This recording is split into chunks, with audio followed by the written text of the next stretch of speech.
Welcome to the Data Stack Show Shop Talk. Costas, we have talked with people who built amazing data technology at companies like Netflix, Uber, and LinkedIn.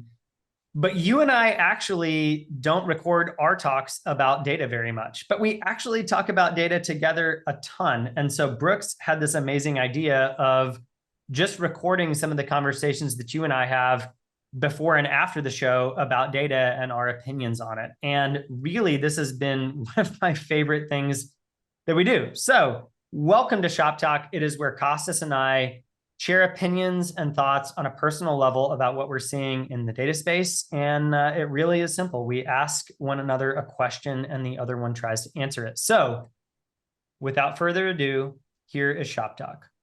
Welcome to the Data Stack Show Shop Talk, where Costas and I talk about all things data and share our personal opinions, maybe too much so. Costas, it's your turn to ask a question to me. So Yes. what's been on your mind this week? Yes, my work is very easy this time because I have to ask you about Coalesce. You've been there, you attended the Yes. event. I wasn't there, and I want to know everything. But first of all, I want you to tell me what do you think about New Orleans, because I think it happened in New Orleans, right? Have you been there before? Yes. I'd never been to New Orleans. So how was New Orleans? And it's a cool city. I mean, it's about what I expected. There are so many bars, I mean, they're just, the city's like littered with so many bars. And even though the weather was pretty good, you could tell that it's a pretty humid place. Mm-hmm. And yeah, I mean, my favorite part, this is going to sound probably really cliche to people who've been to New Orleans, but this sort of historic, like French Quarter district was cool. There's just the architecture is cool, the sort of historic nature of it, and really good food. So yeah. Oh yeah, tell me more about the food. What did you try there? That was like really good. Oh man, so many things. I mean, the sort of seafood there was good. We went by this one place and they sort of had an outdoor grill, Mm-hmm. and they were grilling octopus legs, Oh. just right there. And so it was, super fresh, and it was really cool. That was kind of it had a really cool vibe. Lots of voodoo voodoo themed everything. Did you learn any um, tricks on like how to like destroy your competitors with voodoo? I you should have gone into one of those shops and asked. We did go by what is apparently one of the oldest, or sorry, one of the longest continually open taverns or pubs in the United States. Oh, okay. And it was kind of like a bar. Makes sense. I It guess. was, it was kind of cool. I mean, some history there. So Yeah, that's nice. Cool. All right. So let's talk about the conference. What happened there? I know that like the folks at DBT are like pretty good in community and community events. So I'm very excited to hear of like what they've managed like to come up this year, and what's your experience with it? That was like your first one, right? Like you yep. did not. Well, last year it was all virtual. Ah, true. Yeah, because of COVID. Yeah, right. Yep. Last year was all virtual. It was amazing. It was one of the best conferences we've been to all year. We've been hitting the road pretty hard. And I would say one thing that really came across to me was that it had a much more intimate feel. Mm-hmm. In part just because, it wasn't as large as some of the other conferences, Mm-hmm. especially the like vendor hall. I think they did such a good job with that. You really felt like you could, walk through and really have meaningful conversations with, a lot of the vendors there, because it had the conference didn't feel small. It just felt intimate, if that makes sense, Yeah. which I think is really hard to do. And so um, their team really did an excellent job on the event. It really was pretty Mm-hmm. incredible. And from vendor standpoint, they just were so helpful and so supportive. So that was really cool. So I mean, just from that, I would recommend people going. I think one dynamic that I noticed a lot, and I'll caveat this heavily by saying I spent a lot of time talking with people giving demos, and so I didn't actually get to go to that many talks, which was unfortunate. I asked a lot of people about the talks, but one thing that I think was a really big difference that I noticed was that there seemed to be really like meaningful conversations, so people would spend a lot of time at certain booths, just, talking about whatever data problems they're trying to solve. And I mean, of course, it's the classic, like, you have vendors there who are trying to like get leads and develop pipeline and all that sort of stuff.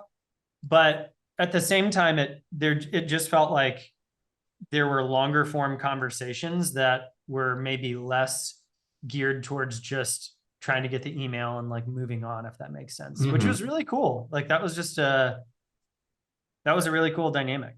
So yeah, those are my initial thoughts. Yeah, makes sense. I mean, I was discussing with someone like today about reInvent and like participating like in not reInvent, right? Like as a visitor, like not as a vendor. And like the guy was like asking like how to navigate like such an event, right? Like because okay, like reInvent is also like massive, right? Like it's Yep. just like huge. And like okay, what I told him was that like dude, like you don't want to go there like to attend the sessions. Like the sessions are going to be like available online anyway, right? Like if you just want like to listen to what's new and like what's hot or like whatever, like you can do it like from your couch, right? Like you don't really have to go there. Like what is Yep. important with these events is like connecting with people. Now, obviously, like doing that at the scale of like reInvent is one thing, right? Like it's like just like a completely different scale compared to something like Coalesce. But making sure as like the organizer of such an event that like people actually do that, I think that's like the true challenge and how you like, like truly assess if it was a successful event or not. Like, Yep. did people go there and like manage to make like meaningful connections? And okay, like at the end, we all go there because we have a job, right? Like it's not like we are going there because it's like a theme park or anything, right? Yep.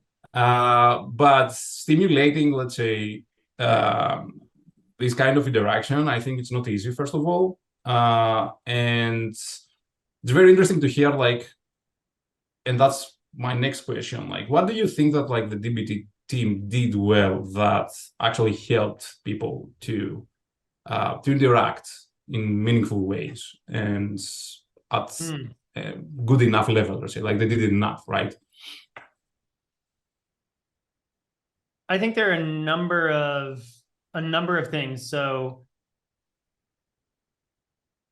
even just the way that they chose to lay it out, there was a lot of space that made it easy to, sit down and chat or walk around and talk with someone or sit down, sort of on a couch or something like that and talk with someone. So I think that they did a good job of just physically laying out the event, if that makes sense, which I thought was really good.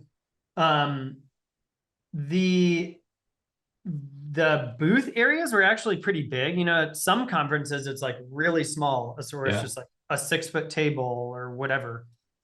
And like I said before, there's a dynamic of people spending like a good amount of time at a booth because there was plenty of space there for people to kind of congregate.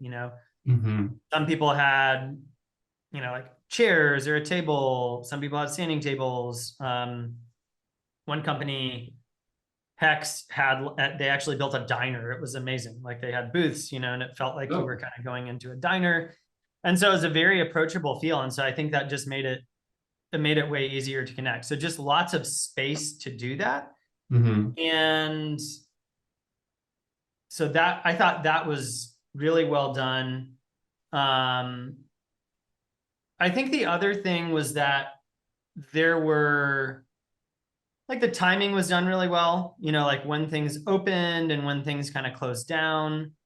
That rhythm felt really good, so it's like, okay, you're sort of in the conference all day. And then, things kind of, instead of going like later into the evening, like things kind of shut down early. And then, there are a bunch of sponsored parties or whatever within walking distance. And so you could kind of go to those and connect with people. So I just thought they did a good job of making it flow well and providing plenty of space for people to connect without feeling like we're just standing in between all these booths and like trying to have a conversation.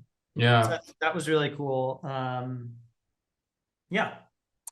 What about you mentioned Hicks implementing like a very like unique and like interesting idea about like the booth. I find events like as the marketing playground where like marketing can really shine. Like you can tell like if a company has a good like marketing based on like what they do with their booths at events, right? Excluding Rudderstack and Starburst, who obviously had the best booths. Like there's no like of course. Tell me about like a few vendors that you were like positively, let's say, surprised by like the ideas that they implemented there to make it like a fun experience for people to connect with them. One of the companies, Sigma, which is, in the BI space, they did this interesting thing, which, may not be right for every company, depending on, their product or their demo or whatever.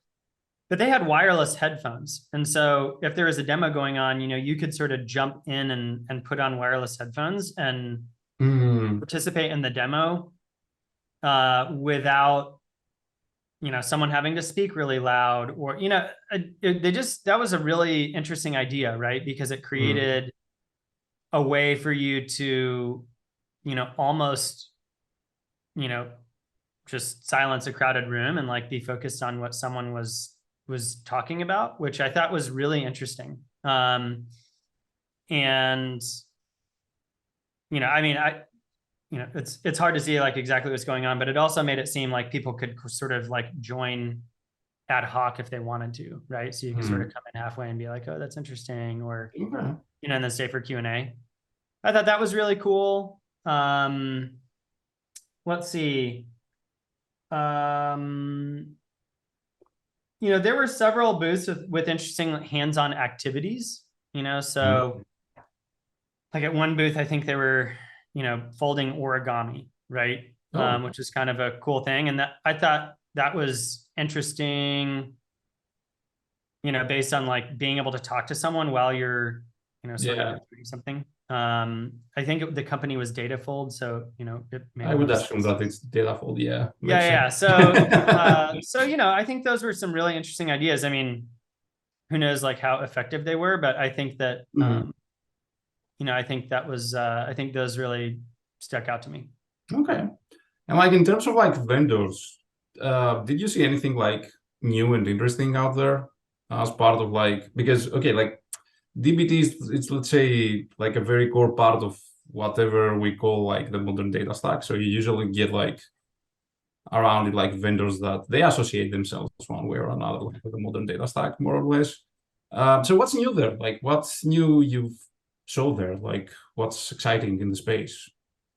Well, this is going to sound funny, but the biggest thing I noticed with vendors is how many of them have been on the show, which was really cool. So on some level, this is a cheat answer to your question, but there wasn't anything brand new. And actually, the reason I was familiar with a lot of the companies there was just because we've talked to people from those companies on our show, which was really cool. So that was really fun. I think one of the other really fun things was that there were a couple of companies there that we had on the show, I think in like way earlier stages. And then they had a booth, because I'm thinking back, man, I can't believe it's already almost the end of the year. But, if you think back to the beginning of the year, we, at least at Rudderstack, and I think you have been on the data conference circuit all year long. And so, Metaplane was one that was cool to see. I mean, we talked with Kevin a really long time ago, and then they had a booth, and so that was really cool. Yeah. Select Star was there with a booth, and so it was really cool to see some of those companies, which I think for a lot of people, like, those are like somewhat new and they're kind of coming to market, and they probably haven't heard of them. But so that was cool. I don't know. It's kind of like, oh, I feel a little bit like an insider because of the show, which was pretty cool. Yeah, I totally agree. And okay, one last question. What about like announcements from DBT? Like, what's new? What was like the big news for them on the event? This is so hypocritical of me, but I don't actually know because I didn't go to any of the sessions because I was pretty busy the whole time. But I will say, one thing that I noticed, and I thought about this a lot, and I was like, at some point we need to talk about this on the show. But one of the things that really stuck out to me talking to the practitioners who were rolling through there is that, the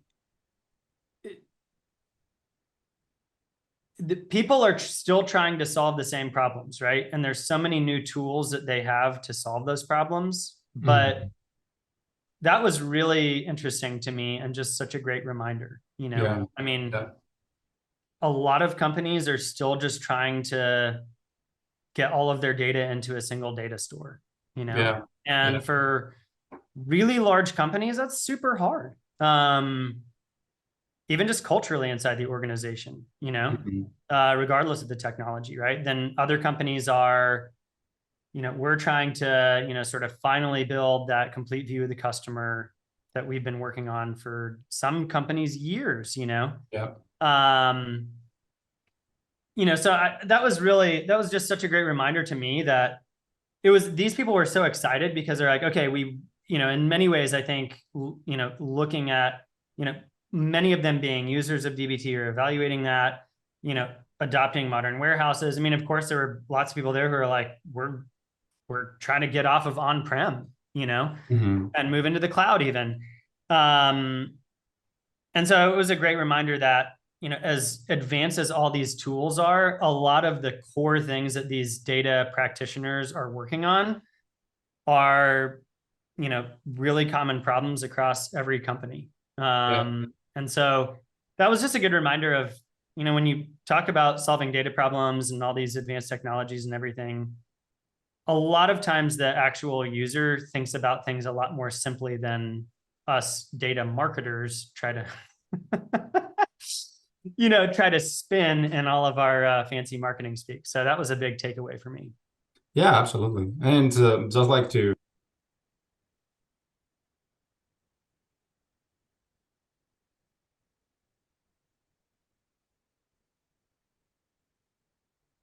Wait, Costas, you broke up for me. I can't hear you. Can you hear him, Brooks? No, he like muted but isn't muted. Yeah, that was weird. I'll have to do a little editing.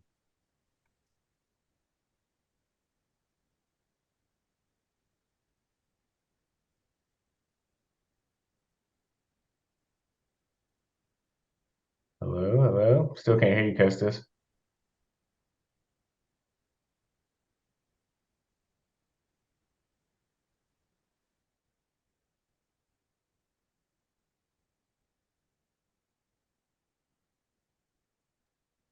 Yep.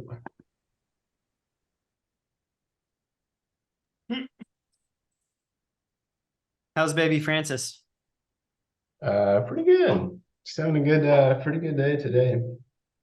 Here I'm gonna pause the. All right, so just to add like to what you were saying, Eric, the two I think big things that came out like for DBT on the event was one is like the semantic layer that they announced, which should be available, which is okay, like a big addition to like the product. And the other thing, I think there was like a lot of chatting and presentations around Python support on DBT, Yes. Yep. which is also like quite interesting. Yeah, it's very interesting like to see how like even like a product like DBT that has like the traction it has, like it still needs to aggressively innovate and iterate on the product, which is super, super interesting. And I think like at some point we should get someone from DBT on the show, like discuss about the new things that they're building and also about like their journey. I think it's going to be super interesting. So let's do that. I agree. Well, and also here's some free advice. I was talking to a bunch of attendees, and one thing that I heard multiple times was that people really loved hands-on problem solving. Those are the sessions they kept talking about, right? So free advice for anyone who submits a talk next year. All right, well, we're definitely over time on this one. Check out Coalesce. It was an amazing event. They did a really good job integrating the online and in-person audiences, by the way. You know, there was live Q&A via their Slack community. So it was a really, really cool event, whether you were, you know, joining virtually or in person. Next year, I'll try to go to more sessions so that I know what actually happened in the talks. And we'll catch you on the next one. You know, Costas, we learned so much from the data leaders that we talked to, but I learned so much from picking your brain, and actually your questions really make me think really hard. So I appreciate Shop Talk. I think it makes me a sharper thinker. Well, it's fun. Like, I think it's good to just sit and chat about the stuff that we experience. And yeah, I think like, I hope like people enjoy it. That's why I'll keep asking for people to reach out. Please do it. Come on, folks, like you can do that. Like send an email. Yes. And let us know how you feel and like what are your opinions and like your experience with the show. So please do that. So me and Eric, we can keep being happy. Like, please. Of course. And of course, we try to take the same types of questions to, you know, data leaders from all sorts of companies, large and small. So definitely subscribe to the main show if you haven't yet. Tons of really good episodes there, and tons of really good thoughts from data leaders, you know, really around the world. So definitely subscribe if you haven't, and we'll catch you on the next Shop Talk.